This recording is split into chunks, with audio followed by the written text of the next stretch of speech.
Hello and welcome to another episode of Thomas Has Put Two Games Onto Every Major Platform, and he has a lot of grief to share. I'm your host, Thomas the Toolman Taylor, and today I want to talk about my experience porting my games to Steam, Xbox, PlayStation, Nintendo Switch, and even Atari VCS. So get a nice cup of coffee and let's jump into it.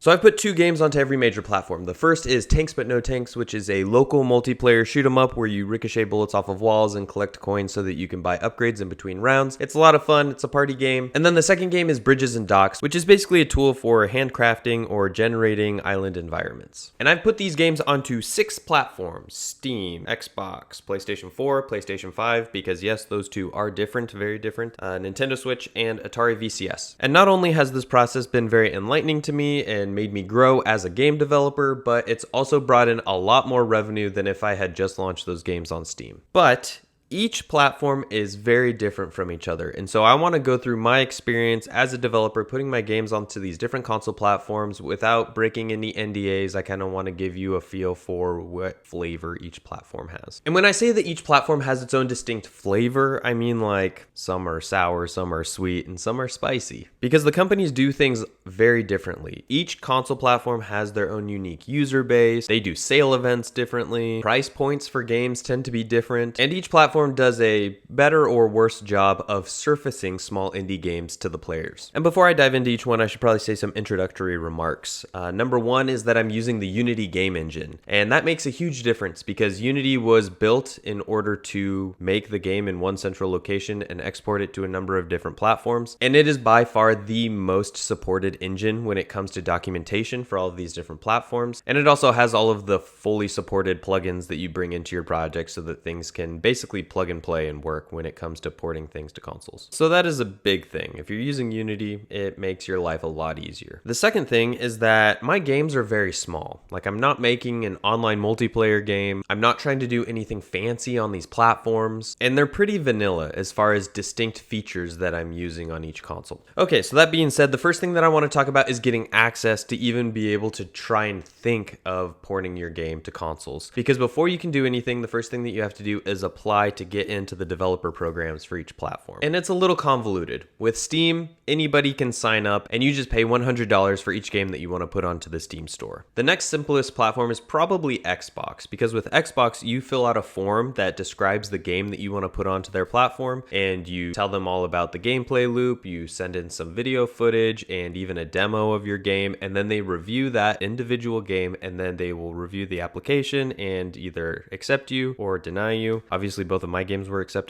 so it's not too difficult to get the green light. Pretty easy stuff. But getting access to port your games onto PlayStation is a bit more involved. In order to get into the PlayStation Partners Program, you will need the following things. First, you need to have an official company registration document. So you cannot apply as just an individual person. You need to set up an official company. I'm in the US, so I made an LLC. Now, the next thing that you need is an email address. And there's a catch here because they don't allow any generic privately used email addresses like Gmail or Yahoo or any of the major mail carriers like that. So that means that you need to go buy a web domain for your company and then either buy the email add-on like I did, or you can set it up yourself by setting up an SMTP server, but that's really involved. I bought setsail.games. That's my URL for the company, and I have an email that's associated with that, and that's a requirement for applying for the PlayStation Partners Program. The next thing that you need is a game design document detailing the things about your game. And it says on the website here, this will be used for detailing your planned projects for our development tools, include all the necessary game title information, game features, release date, business model for your application to be accepted. Sony may reject pitches that include graphic depictions of gratuitous violence, torture, mutilation, or terrorization. So fun fact, both of my games actually had a ton of gratuitous violence, but once I read that, I decided I should probably take it out. And the last thing that you'll need to apply to PlayStation, and this is the only company that requires this,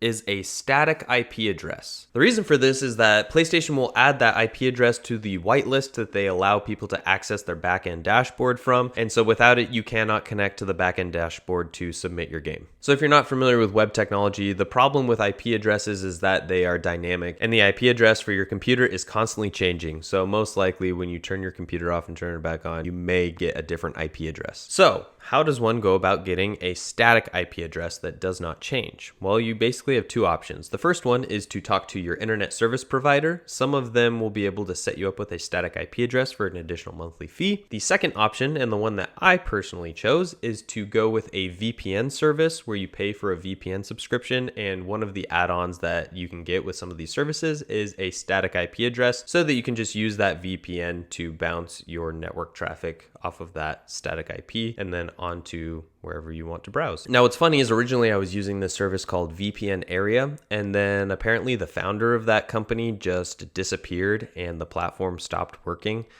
And so that was kind of weird. He just ghosted everybody. So then I decided I should probably go with a more reputable service, which is why I am happy to announce the sponsor for this video, NordVPN. Just kidding, NordVPN is not sponsoring this video. And I don't know, is it illegal to joke about that? I hope not. But I do use NordVPN and they give me a static IP address, so maybe they should sponsor me. Okay, so that's the application process for getting into the PlayStation Partners Program, the PPP. Next is the Nintendo Switch. And I won't talk about the Nintendo Switch 2 because that is still not publicly available for people to apply for. It's an invite-only platform still, so there you go. I will say that Nintendo was the most difficult platform to get access to. And I think they specifically reject solo developers because they have had so many bad experiences where people get access into the Nintendo Developer Program and then they just pump shovelware after shovelware game onto the store and it makes the whole store bloated with garbage. And this leads me to a really important part of the console porting process, because the way that Nintendo does it, which is really interesting, is that once you get access to the back end, you don't have to get approval for your games. And that's why so much shovelware is getting put onto the stores, because the approval process is for the developer, not the individual games. Now, the way that Xbox does it is they review each individual game. So even though I've put 2 games on Xbox, I can't just automatically put a third one on there. I have to pitch them my new game idea and they have to approve that one specifically. And PlayStation is kind of in between. I think technically they do need to approve your game design document that you send in, but I don't know of anybody that has ever had that rejected. So I don't know what they're looking for, but I don't think that they reject shovelware. So Nintendo took me forever to get access to it. I think I filled out the developer application 4 or 5 different times and I got rejected each time. It wasn't until I pulled some networking strings where I was able to meet with a Nintendo representative and kind of pitch myself and my game idea to them, and they were able to set me up with a fast track into the developer program, which was awesome. And from talking to people, I think it is a lot easier for people in Europe to get access to the Nintendo Developer Program. It seems like they're not as harsh than they are for Nintendo of America.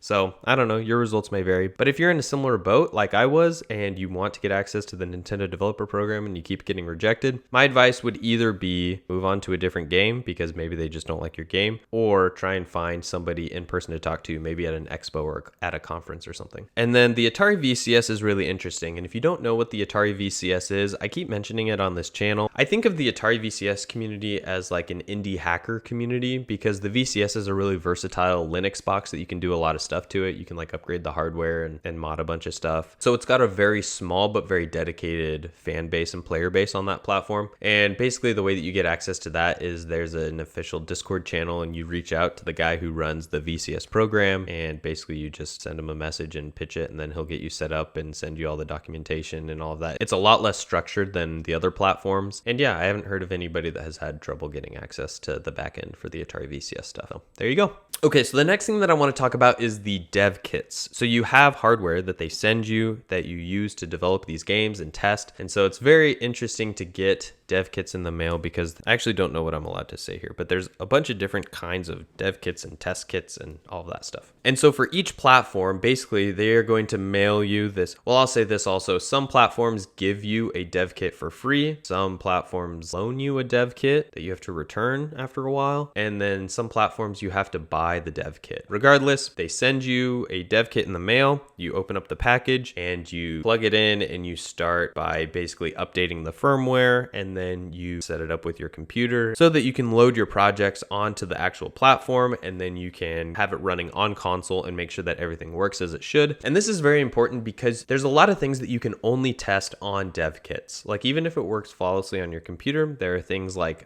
for instance, Xbox achievements or PlayStation trophies. You know, you might have coded everything correctly, but you don't know for sure until you go onto the dev kit, run the game, and see if the achievement actually unlocks when it's supposed to. As far far as setting up the dev kits, the VCS was easy because it's the same hardware as the commercial console. They just put additional developer software. They just flash it with like a developer OS so that you have extra stuff that will allow you to connect to it. But I will say that I ran into issues with Nintendo Switch, Xbox, and PlayStation. All of them have been difficult to work with for their hardware. With PlayStation, there's the added restriction of going through an IP address, making sure that you route things correctly through your network so that you can connect to that. That was a headache. There's some things about Xbox's dev kit setup that I don't know how to say it. There's some stuff with setting up Xbox's test accounts that gave me a headache that wasn't very easy to work with. And then my Nintendo Switch dev kit actually bricked. I had to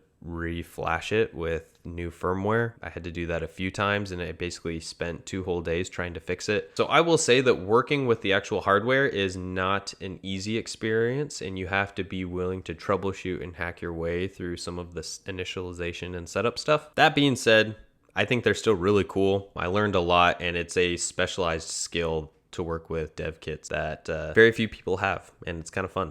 Okay, the next thing that I want to talk about is documentation, because this is the most important part of porting a game to consoles, is because everything is new, everything is hidden behind this approval wall, so nobody can look up like publicly how to do things. There's no Stack Overflow or ChatGPT that can help you figure out how to incorporate specific features into these specific console platforms. So documentation matters a great deal. And it's interesting for me because I found that I feel like I started on the worst platform for documentation, and then it gradually got better. And I don't know if that's because the documentation is actually getting better, or if I was getting more used to the flow of porting a game to consoles and I was just growing more powerful as a developer. Probably not that. So again, this is just my experience, but I would say that the most confusing of the major console platforms as far as documentation goes was PlayStation. They have a lot of different internal websites. They don't have a very good onboarding for new developers. It's very hard to find things. There's a forum where you can ask questions, but all of that stuff is kind of hard to find. And a lot of the information is put into different locations. Like some of it is on the online documentation. Some you have to go to the forums in order to download certain plugins. Sometimes you have to download those plugins, put them into your project, and then there's more documentation within those plugins that you need to read. And so finding your way around in PlayStation specifically was difficult for me, especially because they have different things for like where you upload your build and where you set up the store page for your game and all of this different stuff. It was confusing for me to navigate. Now it's not so bad because I know what I'm doing, but I will say that it was pretty confusing at first. Then I did Xbox Next, and that one was easier because they have like one good checklist that you can go through, and it's like a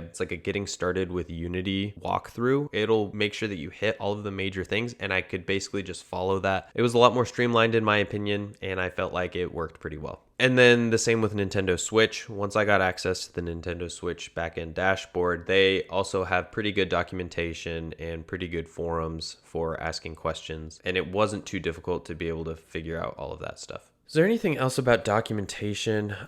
The Atari VCS documentation is interesting because there's no website that it's hosted on. It's all just like files of PDFs that are being passed around. So in one sense, that does make it kind of hard to bookmark things. But the Atari VCS documentation actually is very good and very easy to follow. So I had no issues there. Okay, so the next thing is engine plugins. So especially like for Unity or Unreal or Godot, each of these major console platforms are going to have plugins that you can put into your project. Godot isn't really supported because it's open source and there's some like weird legal gray areas there. I know that Nintendo had semi-recently released a supported SDK plugin for Godot specifically, which is awesome. I don't know about the other platforms. I know that there is support for Unreal Engine and Game Maker. I knew it was Game Maker, but I kept thinking Game Maker's Toolkit, and I'm like, that is not right. But obviously they have everything for Unity. They have stuff to help with the input system and adding vibration to their specific controllers and things like that. Oh, sometimes there's like render pipeline plugins that you need to pull in, but like I said, it's pretty straightforward. Every console platform keeps those things up to date pretty well, and it's pretty easy to do.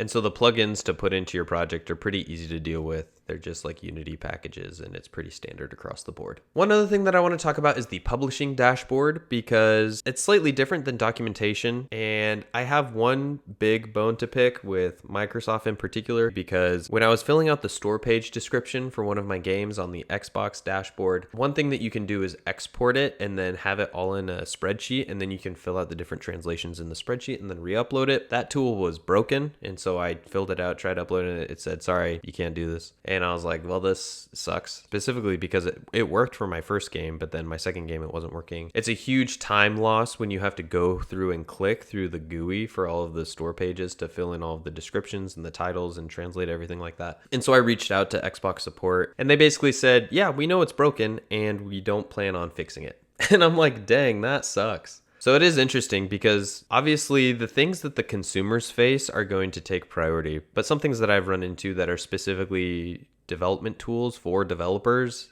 tend to be ignored.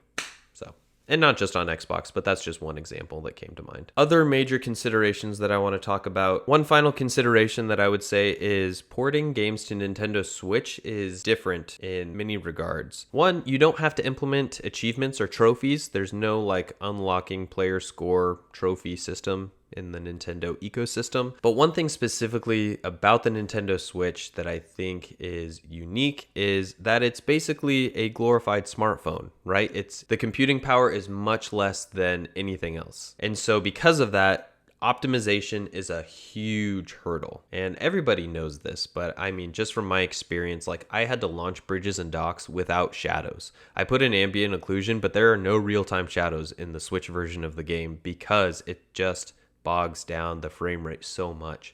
And even my game Tanks But No Tanks, I noticed that if you get too many projectiles on screen, you can notice it stutter a little bit. And it's just something to be aware of as a developer, that you need to spend extra time for optimizing for this particular platform. And another thing that comes up with the Nintendo Switch is that you need to be aware of the different controller schemes that you can use. So you can have, the handheld mode, you can have 2 Joy-Cons in your hands, you could play with one single horizontal Joy-Con, stuff like that. In particular, something that gave me some issue is figuring out what do those transitions look like. They have the little applet that you can pull up so that you compare controllers. Like, when do you display that? Where and how do you detect when a controller has been disconnected or reconnected? Like, what are the scenarios that you should allow the player to rebind their controllers? So that's something to keep in mind as well. Oh, one other thing that I ran into with the Atari VCS, if you're interested in that platform, is that I couldn't get it to work with Unity's new input system. I had to use a plugin called Rewired, which is very popular, and it is kind of the industry standard in a lot of places. I was using Rewired at my previous job, and so it's not that bad, but it is something you have to pay for. I like Unity's new input system because it's very simple and I feel like it does a lot of the same things, but I did have to use Rewired for controller mapping